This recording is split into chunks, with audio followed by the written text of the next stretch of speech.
The Bretonnian roster is of course best known for its extensive and powerful cav, with options for each playstyle and stage of the game. Outside of their melee cav however, they don't really have much else going for them, since most of the rest of the roster is pretty damn weak, with limited ranged options, with none really suited for the super late game. This is especially evident early on in both your campaign and each lord's career when you consider the vows mechanic. Something else limited is their selection of magical laws, but thankfully each of their choices are pretty top tier laws, so no matter which you pick, you're going to be getting a great set of spells.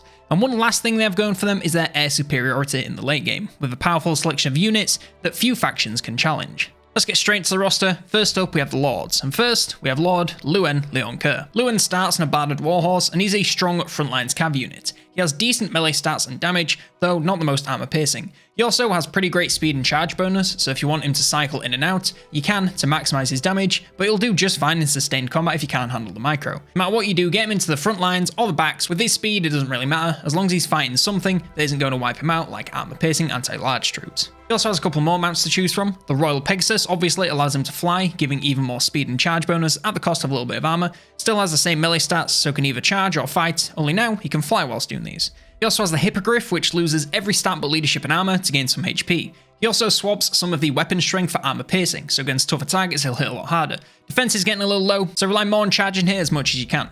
And finally, it has access to Bequeath, which improves HP, melee stats, and weapon strength, making him a formidable late game force in sustained combat or from charging, so pick whichever you prefer and send him in. Next up we have Alberic de Bordelot. He's pretty similar to Lewin but has mostly worse stats but improved charge bonus. He can be used more or less the same, just try to do more of that charging than sustained combat if you can to make the most of that improved charge bonus and avoid taking too much damage with the reduced defense. And he of course also starts the campaign on his Barded Warhorse. He also has access to the Royal Pegasus and Tempe, which is basically an improved Hippogriff, which gives him some great armor piercing damage, melee stats, and charge bonus, making him into an even more dangerous all-purpose cav unit. Charge as much as possible to make the most of that massive 90 bonus, but sustained combat is also fine if you can't handle micro. Next up we have the Fey Enchantress. She's pretty much a basic spellcaster that can float a few feet off the ground. Her Law of Life is a great law that only gets better the longer the campaign goes, with insane healing and damage. Other than that, however, she's pretty useless with low melee stats, damage, and basically no armor. Keep her out of combat as much as possible, only sending her in when you know she can win, versus very weak units. She also has access to one mount, Silveron, which of course comes with a massive boost to speed and charge bonus, as well as more HP and melee attack. It still doesn't really change how you want to use her, since her defense and armor are still pathetic. Keep her safe with the new movement speed and casting to help her army without getting her hands dirty. And our final legendary lord is Rapon Stillioness. She's similar to Lewin with slightly worse stats across the board, but improved melee defense and a lot more armor piercing damage with a bonus versus infantry. This makes her into a great frontlines cav lord with her great melee stats and damage. Get her stuck in alongside your front lines to deal great damage to enemy infantry. You can use her to charge around as long as you're tagging infantry units, you can't really go wrong. Just avoid armor piercing and anti-large damage, and she should do work. And of course, she starts the campaign on her Suleiman mount. First of our generic lords is the Lord, and they start on a Barded Warhorse. These are pretty identical to Lewin, but with worse HP, leadership, melee stats, and weapon strength, but not enough to really worry about using them any differently. Follow the same advice I gave you for him, and you should do great. He also has access to a couple more mounts, the Royal Pegasus, and the Hippogriff. And finally we have the Prophetesses. These come in the Law of Life, Heavens, or Beasts. These are pretty much just weaker Fays with slightly worse stats, but honestly, use them the exact same. Pick your preferred Law of Magic, then sit him at the back and cast to support your army and avoid combat at all costs. They also have two mounts, the Barded Warhorse or the Royal Pegasus. Neither one offers them a lot more protection, so just use the added speed to zoom around and cast wherever needed. Now we come to our heroes. First up we have the Green Knight. He's an unbreakable, ethereal, all-purpose cav unit. He can be charged around from unit to unit or left in combat and do well in both with some very generous stats. With magical, armor-piercing and frostbite attacks, he can punch through any armor and be very difficult to get away from. Just be careful of any magical damage coming his way, as his lack of armor can quickly become a problem if units can get past his resistance. If he takes too much damage, pull him out and sit him in some forest to regenerate him for a little bit. Next up we have Henri le Massif. He's pretty similar to the Green Knight, but worse in every stat but armor, where he gets a massive boost. You can use him pretty much the same, so charging around or in sustained combat, the choice really is yours. He starts the campaign on a Barded Warhorse and can get access to a Hippogriff. Next up we have the Paladin. These lose a little bit of HP, leadership and defense from Henri, as well as a chunk of armor piercing damage. Still, use them the exact same, just make sure you target less armored troops to make the most of their impact. They of course start on a Barded Warhorse and can get access to a Royal Pegasus. And our final heroes are the Damsels, which come with the same three choices of laws as the Prophetesses. These are even weaker than the Prophetesses, but they're stood at the back casting anyway, so it hardly matters. Use them like any other basic caster, so keep them safe from combat and cast them wherever needed. They also have access to two mounts, the Barded Warhorse and the Unicorn, which strangely loses some armor to gain melee stats, HP and charge bonus, as well as spell resistance. I'd stick with the Warhorse for the added toughness from armor, which is all you really need to worry about, since either way, they're not going into combat. Now we come to the melee infantry. First up we have the Peasant Mob, and they really are what they say in the tin. They're a meat shield that you want to keep enemies still with, so you can charge them with your cav units. They won't do any damage to basically anything and will break in moments against the most mediocre of units. Just put them in the way of advancing units to slow them down a little and bring in cav and whatever else you have that deals damage. Next up we have the Men-at-Arms. These are a noticeable step up from Peasants, but are still going to be pretty much used the same. They still don't have good enough stats and damage to do much more than hold enemies still, so bring in the support. Now just enjoy the fact that you can get maybe 2 charges off before they break, rather than 1. They also come to another variation, Shielded Men-at-Arms. They gain shields and some more defense. Other than that, they're the same unit, so use them the exact same, only now they'll die a teeny bit slower versus most forms of damage. Next up, Spearmen-at-Arms. These drop some attack, weapon strength and charge bonus from the swords, but gain defense and some bonus and charge reflect versus large. Still, you can use them pretty much the same, but now they won't fall over quite as easily to enemy charges. They'll still need help against basically anything that isn't super early game, so throw as much support as you can at them.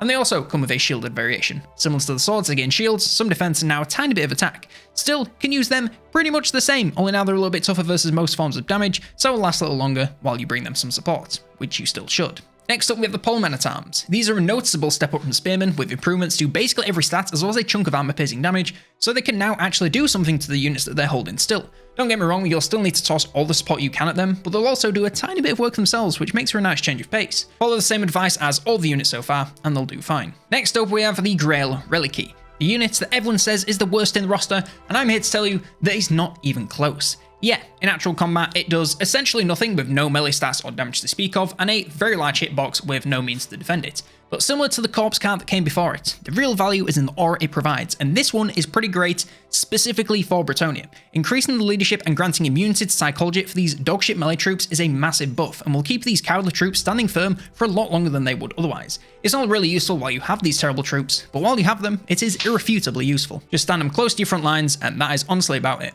Next up, Battle Pilgrims. These lose a little bit of defense and armor piercing damage over the polearms, but gain improvements to basically everything but armor and speed.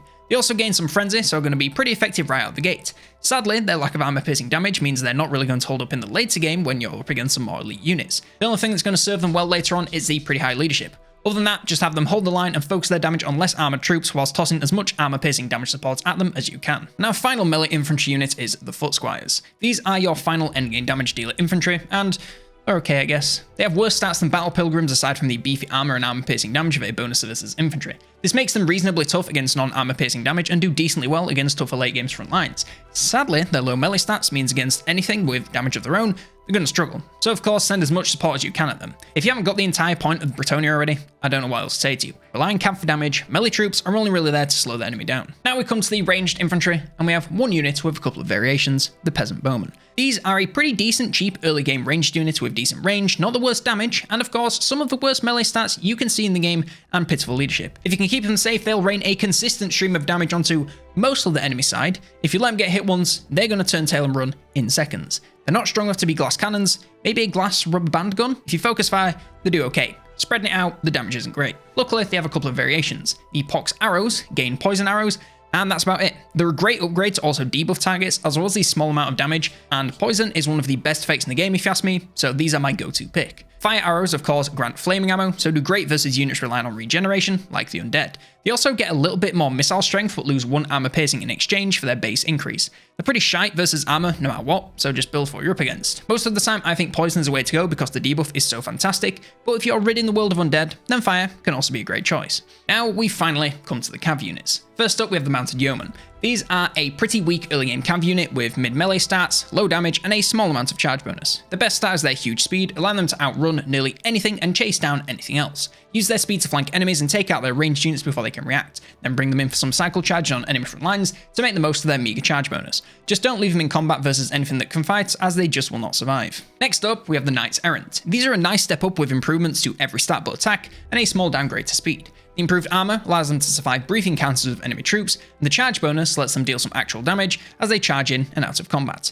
Keep them cycle charging as much as possible to make the most of the bonus, and keep them safe from damage. Avoid leaving them in combat for too long, as the large hitbox and low defense can spell a quick doom if against high damage units. Also, every ground cav unit from here onwards can use lance formation. It basically allows the unit to move in an arrow shape that allegedly increases their charge penetration, as well as improving their charge stats at the cost of some defense. It's debatable if this is better or not, so just experiment for yourself to see what works versus what, but if you want to play it safe, you can pretty much ignore it most of the time. Next up, Knights of the Realm. Another direct upgrade with improvements to every stat but speed and defense. Just use them the exact same as before, only now they're better at every single part of it. Still keep them out of sustained combat to keep them alive, and make the most of the charge bonus by cycling as much as possible. Next up we have Questing Knights, and these are a lateral move from Knights of the Realm with less charge bonus and armor, but more melee stats and weapon strength. With stats like these, they can now take part in some sustained combat, as long as they aren't against anything with super high anti-large or armor-piercing damage. Target backlines first before coming to sandwich enemy front lines with their high armor-piercing damage. Next up, Pegasus Knights. Another lateral move with these lads taken to the sky some more speed and charge bonus, but less melee stats and armor-piercing damage, now with a bonus versus large. You want to use these to cycle charge using their high speed to get them into optimal positions for powerful charges. Again, don't leave them in sustained combat, as their low stats will result in a quick doom, especially against anything with damage of their own.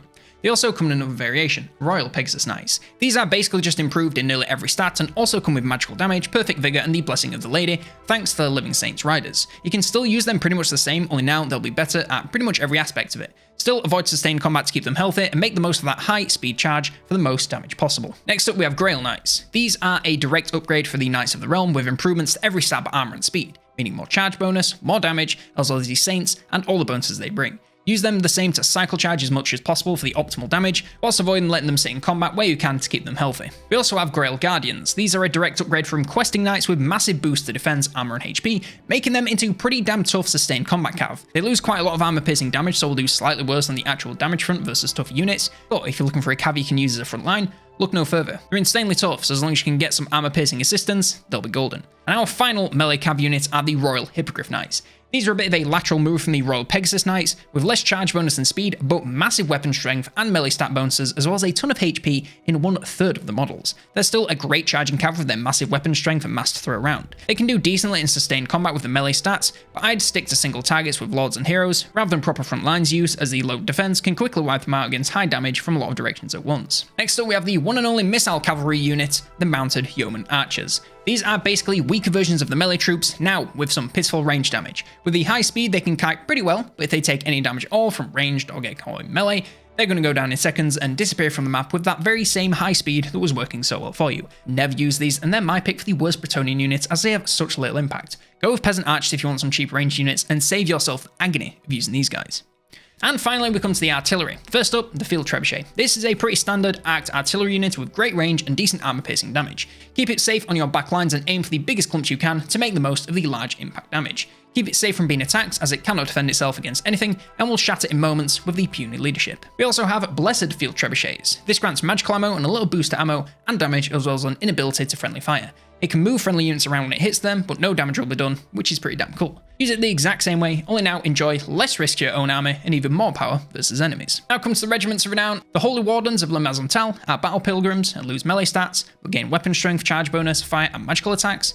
The Beast Slayers of Bastogne are foot squires and swap anti-infantry for anti-large bonus damage, lose attack, weapon strength, and charge bonus, but gain armor and defense. The Defenders of Fleur-de-Lis are Knights Errant and gain a Silver Shield, Frenzy, and melee attack. The Knights of Lion-Hearted are Knights of the Realm and gain magical attacks, fear, and encourage. The Companions of Quenelles are Questing Knights and gain anti-large bonus damage, lose some defense, and gain the Blessing of the Lady and fire resistance. And the Wardens of Montfort are Mounted Yeoman Archers and gain poison missiles and charge bonus. And finally we come to the army compositions. First up, Tier 1. We're going to Overlord. Since the cast Lords and Heroes both do nothing other than cast, may as well go for the best fighting Lord or Hero that we can, so the Lord is the only choice we have. Early on he'll do well helping take out key targets with charging and sustained combat, and honestly carry most of your early game battles single-handedly, since your early game roster is so piss weak. For the front lines, we're going to go with 7 Pole Men at Arms. These are the best Tier 1 infantry money can buy, both in terms of their defense and damage. They'll do well enough, but still give them as much support as you can to make sure they don't run out of their very limited leadership. Speaking of which, I'm going to go with 2 Grail Relic Keys. These are going to help the front line stay confident, backed as nothing more than buff machines, so just keep them safe from in position and you should be fine. I'm going to go with 6 Pox Arrow Peasant Archers. These will be spreading that poison damage as much as possible to debuff enemy forces everywhere they can. They're also great for focus fire on any large single targets. The damage isn't much, but in large enough numbers, it does tend to add up.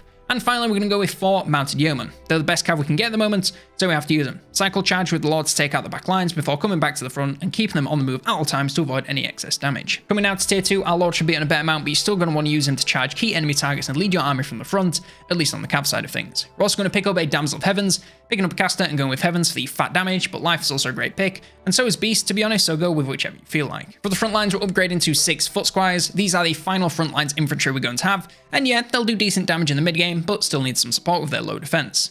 Still going with these 6 Pox Arrow Peasant Archers since, well, there's nothing that really does their job as well. Going to go with 4 Knights of the Realm to replace our Mounted Yeomen. These are a massive upgrade, but still going to do the same things as the Yeomen, so be constantly charging around the map, taking out backlines and front lines with ease. And closing out our tier 2, we're going to go with 2 Blessed Field Trebuchets. These are going to be the anchor of your army, so keep them safe as much as possible, have them rain fire on the highest value infantry clumps you can find. And finally we come to tier 3, our Lord should be on their endgame mount, so be a flying threat to pretty much anything. The Damsel of Heavens should have all their spells and be in a mount, but still keep them out of combat at all costs. For our front lines, we are now upgrading to 6 Grail Guardians. These are going to be the replacement front lines units with their massive toughness and defense. The damage isn't amazing, but against pretty much anything, they'll hold the line better than any infantry that you can get.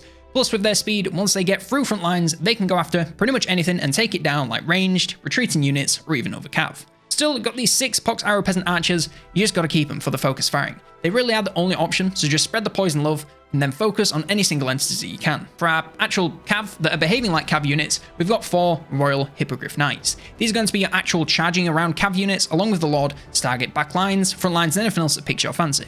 Lords and Heroes are also a great target with their massive damage, so find the highest threat that they can safely engage and get in there. And closing us out, got 2 Field Trebuchets, same as before, just keep them safe and they'll keep working for you. And if you want to make the rest of the factions in Immortal Empires work for you too, then check out this playlist to find all my other faction guides.